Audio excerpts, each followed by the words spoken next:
Hi there, it's Will here, your fellow car enthusiast, and in this video, I'm going to be sharing some shopping and buying tips for the 2016 to 2022 Honda HR-V. So me personally, I'm an owner of a 2016 Honda HR-V. I bought mine very lightly used at 23,000 kilometers back in 2018. So it's been about 7 years now. So I have almost 190,000 kilometers on the clock. So it's been a pretty reliable vehicle overall. I've done the vast majority of the maintenance on my own.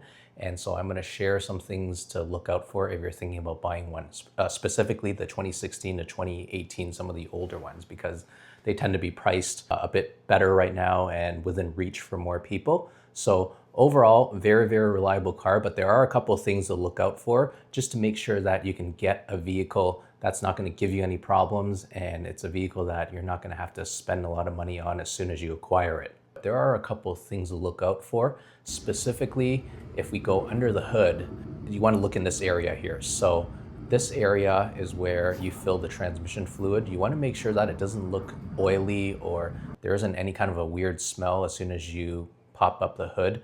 So the transmission is an area that you need to be careful with. And you just want to make sure that there isn't an oily surrounding where the fill plug is there, because the thing is, there's a vent for the transmission, and there's a vent tube that's really, really small in diameter, unlike most vents, and that vent can get blocked. So when that vent gets blocked, there's pressure that builds up in a transmission, because the transmission, like us humans, it has to breathe too when it's working. And when that vent tube is blocked, the pressure has to go somewhere. So the pressure can get so high that it can blow the plug off.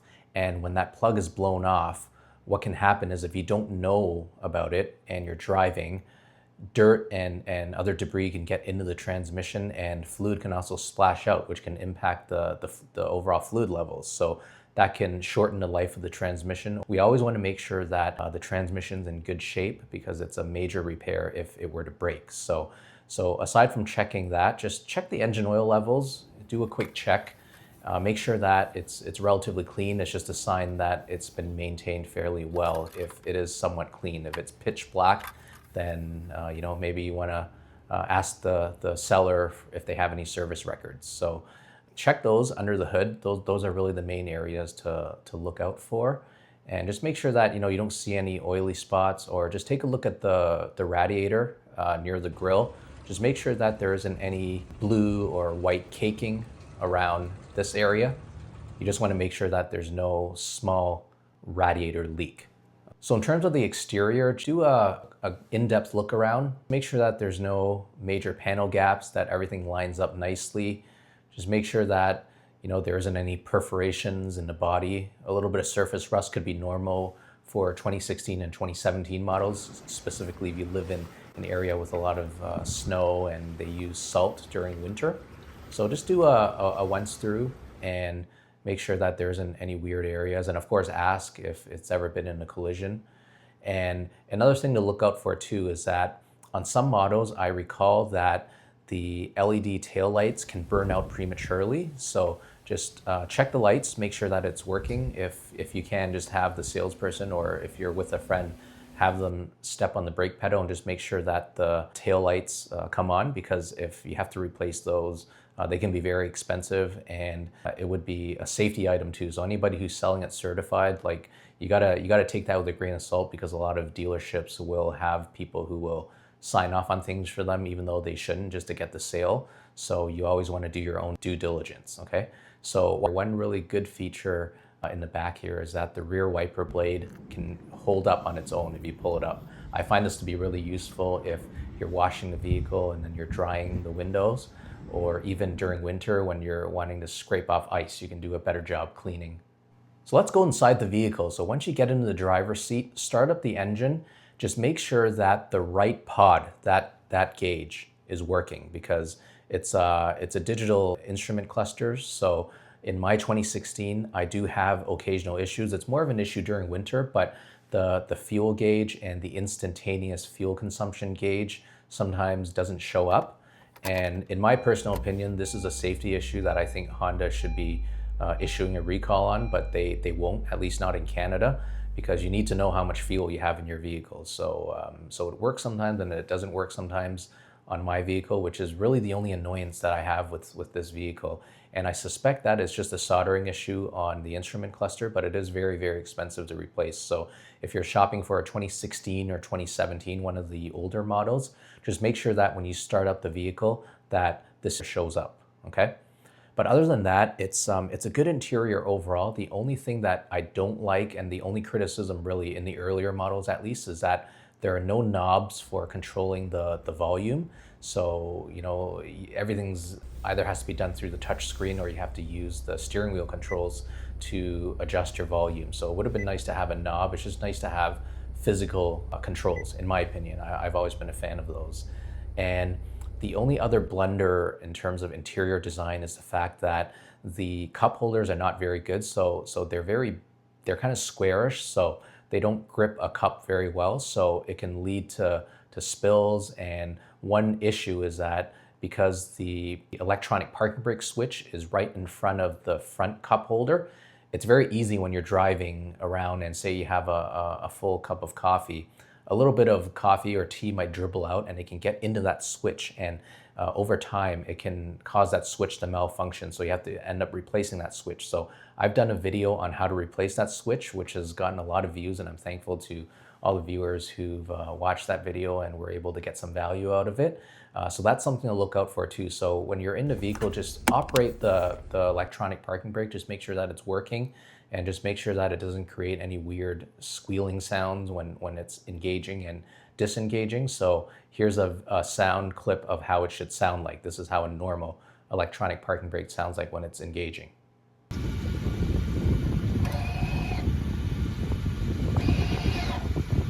Okay, so if you find that that's good, then really the interior is good overall. I find it to be fairly spacious. The seat material now, the 2016 models, I have a base LX model with all-wheel drive, so it has the cloth seats. I found the cloth is really not that durable. I have a small hole. Actually, that hole was already there when I bought that car, even at 2 years old, but I figured it was a minor issue, and it was a good car otherwise, so I ended up buying it. But the fabric seems to be kind of weak. But other than that, I would say the interior is a major strength of the vehicle because it's just so versatile, especially in the back and even in the front too. So let's start with the front. So you have this under console storage area, which I find to be very helpful.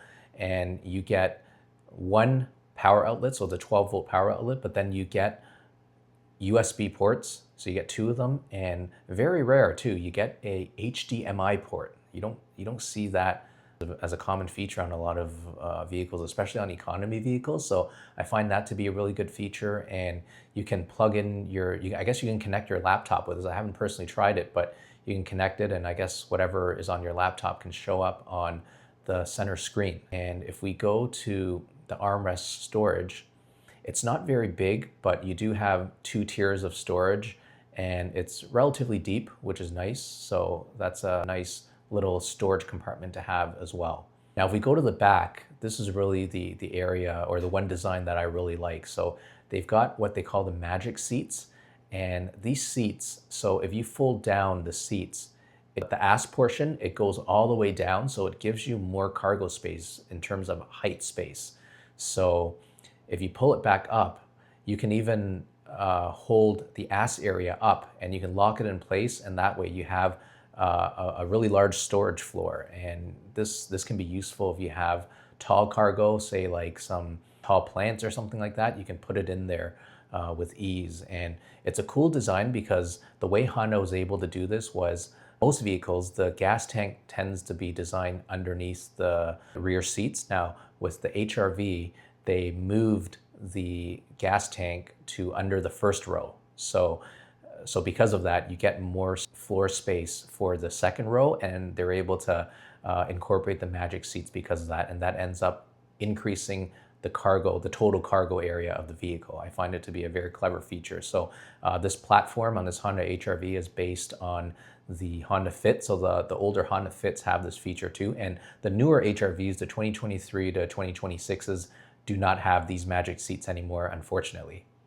So we go to the back and you see that the seats are folded. You can see that there's a lot of space because of the fact that the second row seats can fold down farther. And so you end up getting a lot of height space. And back here is very versatile too. So in the rear seats, you get a relatively flat center floor, which is good for the middle passenger. He or she gets more foot space, and you have an extra cup holder and a power outlet for the second row too. Now, if we go back to the cargo area, you get a third power outlet. So Honda's been really good with offering power outlets.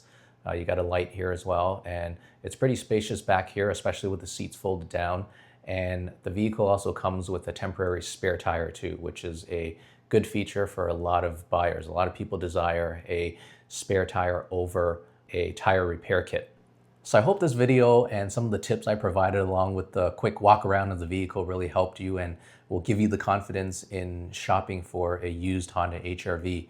Now, like I said earlier, it's a pretty reliable car overall, so if you can find a well-maintained one, chances are it will serve you pretty good too. So beyond that, really the only other tips I have to share would be just to do your due diligence. So if you're buying from a private seller, he or she has to provide what they call a used vehicle information package, at least in Ontario, Canada, where I'm based in.